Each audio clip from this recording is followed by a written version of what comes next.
Hello friends, എല്ലാവർക്കും പുതിയൊരു വീഡിയോയിലേക്ക് സ്വാഗതം. ഇന്ന് നമ്മൾ തഞ്ചാവൂരുള്ള ബിഗ് ടെമ്പിളാണ് കാണാൻ പോകുന്നത്.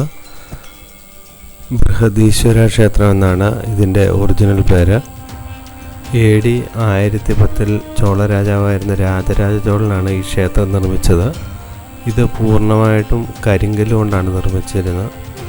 ഇത് തഞ്ചാവൂരിൻ്റെ അവിടെ നിന്ന് ഏകദേശം 60 കിലോമീറ്റർ അകലെ നിന്നാണ് ഈ കല്ലുകൾ മൊത്തം ഇവിടെ എത്തിച്ച് ഈ ക്ഷേത്രം പണിതിരിക്കുന്നത്. ആ കാലത്ത് ആനകളെ ഉപയോഗിച്ചാണ് ഈ കല്ലുകൾ മൊത്തം ഇവിടം വരെ എത്തിച്ച് ഈ ക്ഷേത്രം പണിതിരിക്കുന്നത്. യുനെസ്കോയുടെ ലോക പൈതൃക പട്ടികയിൽ ഇടം പിടിച്ച ക്ഷേത്രമാണിത്. ഈ ക്ഷേത്രത്തിൻ്റെ ചുവർ ചിത്രങ്ങളും തമിഴ് ലിപികളിലും കാണേണ്ടത് തന്നെയാണ്.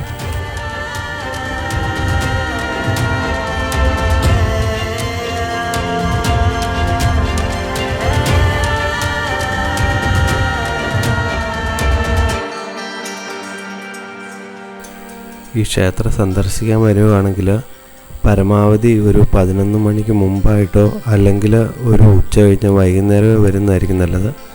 പകൽ സമയത്ത് ഭയങ്കര ചൂടാണ്. ഇതിൻ്റെ ഉള്ളിൽ നമുക്ക് ചെരുപ്പിട്ടുകൊണ്ട് കയറാൻ പറ്റില്ല. അപ്പം തറയിൽ കൂടെ നടക്കണമെങ്കിൽ ഭയങ്കര ചൂടായിരിക്കും. കാല് മൊത്തം പൊള്ളുന്നതായിട്ട് നമുക്ക് തോന്നും.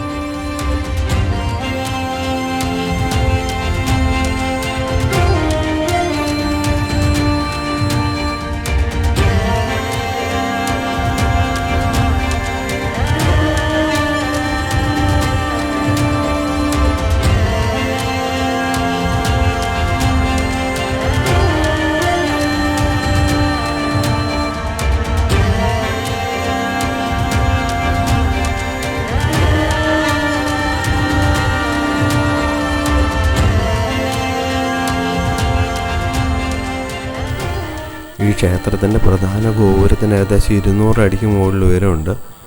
ഇതിൻ്റെ ഏറ്റവും മുകളിലിരിക്കുന്ന ഒരു ഒറ്റക്കല്ലാണ്. അതിന് കുംഭം എന്നാണ് പറയുന്നത്. ഇതിൻ്റെ ഭാരം ഏകദേശം 80 ടൺ വരും. 1000 വർഷങ്ങൾക്ക് മുമ്പ് ക്രെയിനുകളില്ലാതിരുന്ന കാലത്ത് ഇത് 6 കിലോമീറ്റർ നീളമുള്ള ഒരു താൽക്കാലിക മൺപാത നിർമ്മിച്ച് അതിലൂടെ സ്ലൈഡ് ചെയ്താണ് മുകളിൽ കൊണ്ടുപോയി ഉറപ്പിച്ചതെന്നാണ് പറയുന്നത്. പിന്നെ അതേപോലെ തന്നെ ഈ ക്ഷേത്രത്തിൻ്റെ വേറൊരു പ്രത്യേകതയായിട്ട് പറയുന്നത് ഇതിൻ്റെ നിഴൽ നിലത്ത് വീഴുകയില്ല എന്നാണ് പറയുന്നത്. പക്ഷേ ഇതിൻ്റെ ഒരു റീസണായിട്ട് പറയുന്നത് ഇതിൻ്റെ വാസ്തുവിദ്യ കാരണം നിഴൽ അതിൻ്റെ തന്നെ അടിത്തറയിലാണ് വീഴുന്നതെന്നാണ് പറയുന്നത്.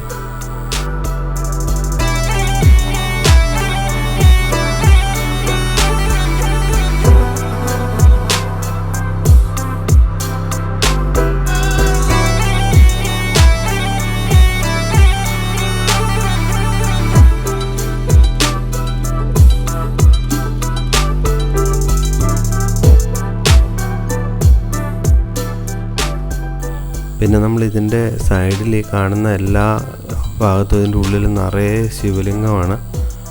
100 കണക്കിന് ശിവലിംഗങ്ങളുണ്ട്, പല വലുപ്പത്തിലുള്ളത്. അതേപോലെ തന്നെ ഇതിൻ്റെ ഏറ്റവും പ്രധാനപ്പെട്ട ശിവലിംഗത്തിന് ഏകദേശം 29 അടി ഉയരമുണ്ട്.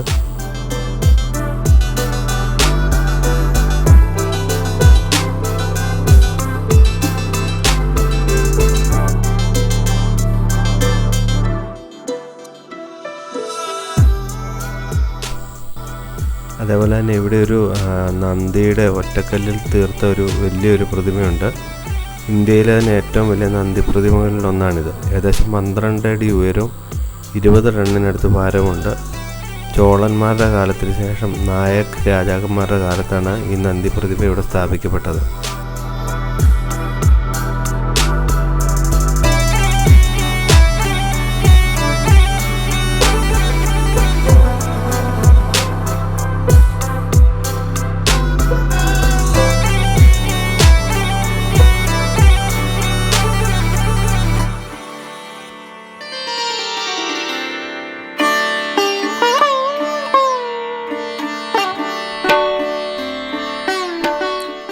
തമിഴ്നാട്ടിലേക്ക് വരുന്നുണ്ടെങ്കിൽ അതും തഞ്ചാവൂർ വിസിറ്റ് ചെയ്യുന്നുണ്ടെങ്കിൽ തീർച്ചയായും മിസ് ചെയ്യാണ്ട് കാണേണ്ട ഒരു സ്ഥലം തന്നെയാണിത്.